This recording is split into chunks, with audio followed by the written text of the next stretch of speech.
Кызгануу бул сезим, эмоция эмес. Биз үчүн маанилүү болгон адамга карата пайда болот. Кызгануунун ар кандай аныктамалары бар. Кээ бир адистер кызгануу менен көрө албастыкты окшоштурушат, бирок бул түшүнүктөрдүн айырмасы чоң. Себеби кызганууда сүйгөн же жактырган адамыңдан шектенип, күмөн санай баштайсың. Көбүнчө шектенесиң, аны жоготуудан коркосуң.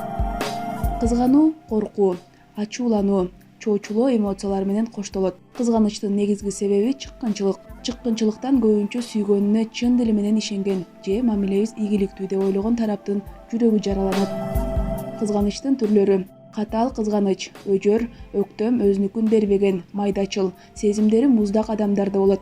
Алар башкаларга аткарууга кыйын же мүмкүн болбогон талаптарды коюшат. Күнөөнү өзүнөн эмес, өнөктөшүнөн издейт.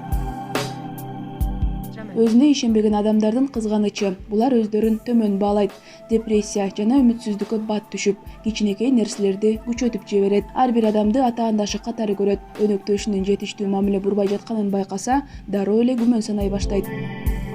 Тетирик кызганыч. Эгерде өзү чыккынчылык кылуу тууралуу ойлосо, шериктешин дагы ошентип ойлоп жатат дейт. Үйрөтүлгөн кызганыч. Коомдон, ата-энесинен уккан же китеп, тасмалардан көргөн бардык эркектер же аялдар бирдей деген пикирден улам кызганат. Кызганычтан арылуу жолдору: өзүңүздү кандай болсоңуз, ошондой кабыл алыңыз. Жакшы же жаман адамдар жок. Биз жакшы көргөн жана жакшы көрбөгөн адамдар гана бар экенин билиңиз. Көңүлүңүздү окуу, жумуш, хобби сыяктуу маанилүү нерселерге буруңуз. Өткөндү анализдеп, андан сабак алып, өз каталарыңызды тапканга аракет кылыңыз. Өнөктөшүңүздүн чыккынчылыгын кечирип, мамилени улантасыз же токтотосуз.